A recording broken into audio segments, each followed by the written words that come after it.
Hello everyone, I hope कि आपके 31 वाला पेपर है उसकी प्रिपरेशन बहुत ही अच्छे से चल रही होगी। तो उसको और भी अच्छे से करने के लिए आप लोगों के लिए आज एक सैम्पल पेपर है, जो कि सैम्पल पेपर काफ़ी ज़्यादा इंपॉर्टेंट है। इसको सैम्पल पेपर मान लो या फिर पेपर ही मान लो, इसे कल ऐसा ही पेपर देखने को मिल रहेगा 100%। कल आप अगर इसको करके जाओगे, अगर आपने इस पेपर के क्वेश्चंस को कर लिया, तो कल मैं आपको बोल रहा हूँ कि 80 में से 80 लाने से आपको कोई भी नहीं रोक सकता, क्योंकि पेपर ऐसा ही देखने को मिलेगा।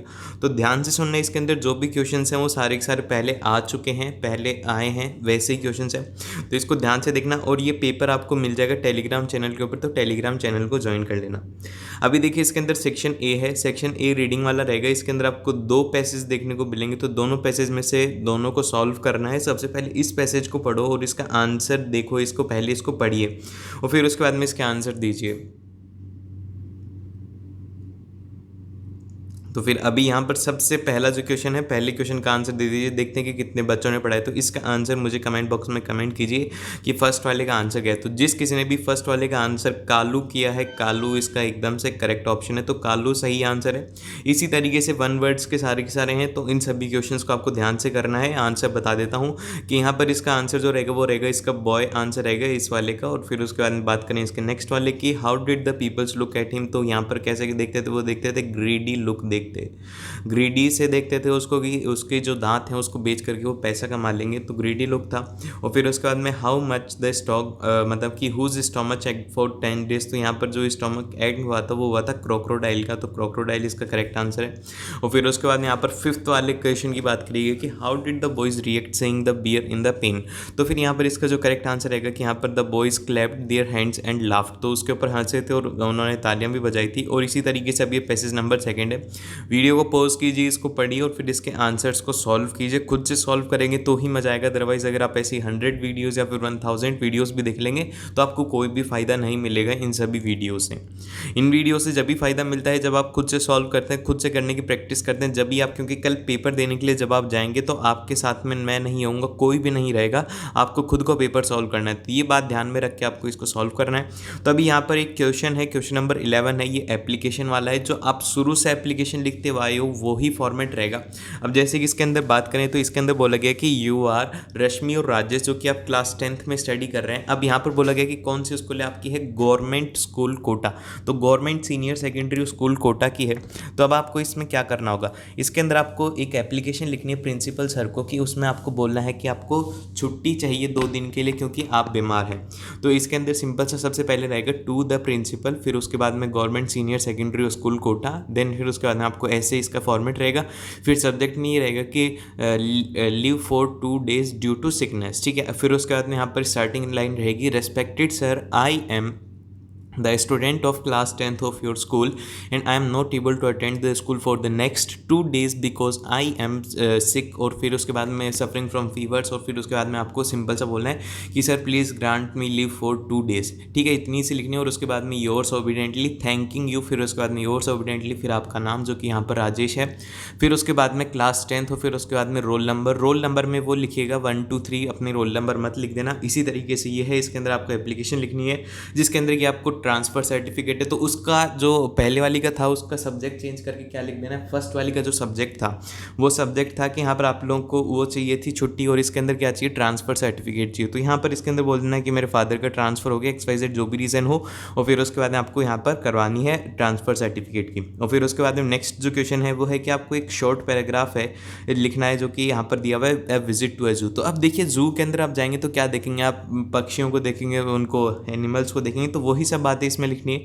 क्या क्या बातें लिखनी है, बर्ड्स देखे आप लोगों ने, एनिमल्स देखे, क्लास टीचर के साथ में गए थे, क्लास टीचर लेके गए थे हमें, और उसी के साथ में हमारे क्लास फेलोज भी थे। काफ़ी ज़्यादा मज़ा आया। हमने लॉयंस देखे, टाइगर देखे और पिंजरों में देखे थे उन सभी को, और मंकीज़ को देखा, ट्रीज़ देखे, जंपिंग देखी, और वाटर भी थी, फिशेस भी थी, वो सब कुछ हमने देखा। हमने काफ़ी सारा कुछ एक्सप्लोर किया। और फिर उसके बाद में यहाँ पर लास्ट के अंदर हमने बहुत अच्छा लगा, और लास्ट के अंदर हम हैप्पीली बहुत ही अच्छे से आ गए। फिर उसके बाद में इसी तरीके से एक जो नेक्स्ट पैराग्राफ वो है माई बेस्ट फ्रेंड। तो सबसे पहले बेस्ट फ्रेंड का नाम लिख देना। मेरे बेस्ट फ्रेंड का नाम तो रामू है।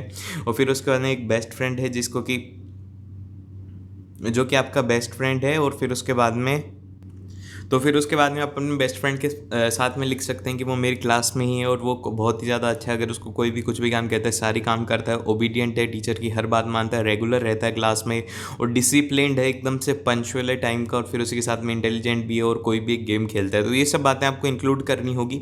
अब इसी तरीके से आती है हमारी स्टोरी नंबर 13। तो देखो स्टोरी नंबर 13 एक बहुत ही पुरानी कहानी है, तो ये कहानी मैं आप लोगों को सुनाना चाहूँगा। इस कहानी में क्या था कि इसमें बताया गया है कि एक समय की बात है जब क्या था, एक लालची कुत्ता था।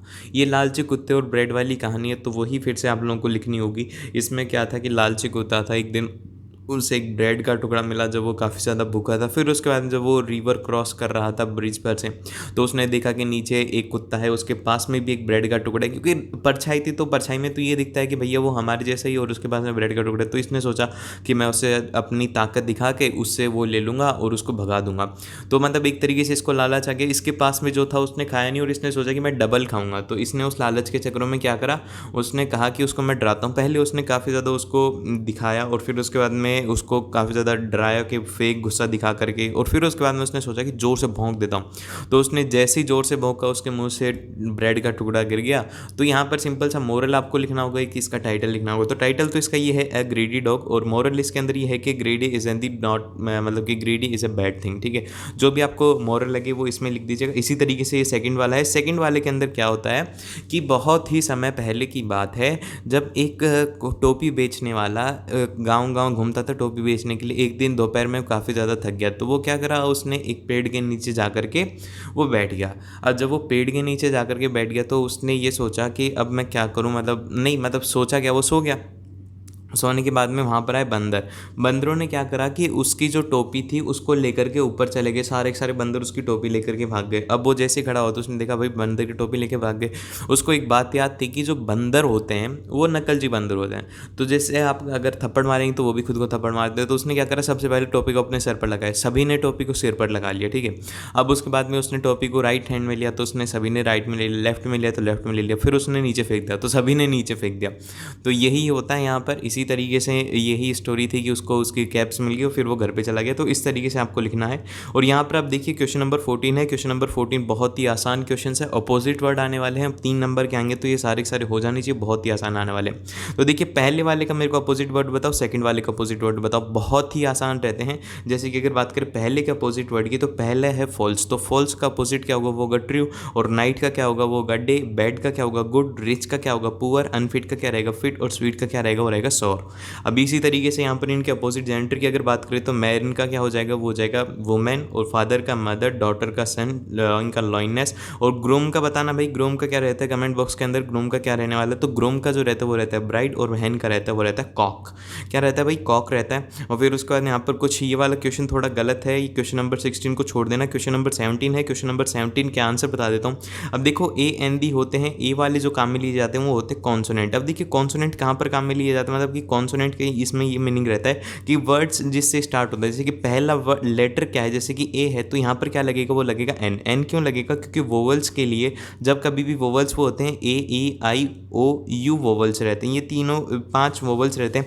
अगर किसी का पहला वर्ड्स इन पाँचों में से है, क्या भाई किसी का पहला वर्ड इन पाँचों में से है तो उसकी जगह पर एन लगा देंगे, और अदरवाइज बचे हुए के लिए ए लगाएंगे, और द उसके लिए लगता है जो कि पूरे विश्व में एक ही हो। तो यहाँ पर अभी देखेंगे कि he is a university boy आएगा, या फिर एन आएगा, द आएगा, या फिर कोई कुछ भी नहीं आएगा। तो देखो ए आ सकता है, ए आ सकता है कि भाई यू है, नहीं आएगा, एन आना चाहिए। अब उसके बाद में डाउट आता है कि एन आएगा या फिर द आएगा। तो देखो अभी यहाँ पर बोला गया कि he is the university student आएगा, he is the university boy, एक ही थोड़ी है, काफ़ी सारे हैं। तो यहाँ पर इसके अंदर आएगा a university, he is an university boy. फिर Yogita is the most intelligent आएगा, या फिर एन आएगा, या फिर द आएगा। तो फिर यहाँ पर देखो कि ए और द में कन्फ्यूज हो रहे हैं, तो अब कौन सा आएगा। तो देखिए इसके अंदर most intelligent in her class, तो मतलब क्लास में बताया जा रहा है कि सबसे इंटेलिजेंट वही है, तो मतलब इकलौती है, तो इकलौती के लिए यहाँ पर लगा दिया जाएगा द। और फिर यहाँ पर ही इज़ एन, ए आएगा या फिर एन आएगा। तो फिर यहाँ पर इसके अंदर दोनों में से एक की प्रोबेबिलिटी रहेगी, वो रहेगी यहाँ पर एन, क्योंकि यहाँ पर ए ई आई ओ है और ए सबसे पहले। फिर इसी तरीके से यहाँ पर इसके अंदर करेक्ट फॉर्म्स लिखने हैं, तो करेक्ट फॉर्म लिख लेना। यहाँ पर इसका होगा हेल्प्स, फिर उसके बाद यहाँ पर आएगा गॉन, और फिर यहाँ पर आएगा आर। ठीक है, इस तरीके से आपको ये सॉल्व करने हैं। और फिर इसी तरीके से जो टेक्स्ट बुक वाले क्वेश्चन हैं इनको ध्यान से करिएगा, क्योंकि टेक्स्ट बुक वाले क्वेश्चन काफ़ी ज़्यादा आसान आएंगे, और इनको आप आसानी से करोगे तो बहुत ही अच्छे नंबर ला सकते हो। कोई भी चिंता वाली बात नहीं है, सभी क्वेश्चंस को ध्यान से पढ़ना, ध्यान से करना। क्या पूछा पूछा जा रहा है वही लिखना, और उसके अलावा कुछ भी लिखने की ज़रूरत नहीं है। अगर कोई और भी डाउट है तो वो डाउट आप मुझसे पूछ सकते हो कमेंट सेक्शन में, आप लोगों को ज़रूर से रिप्लाई कर दूंगा।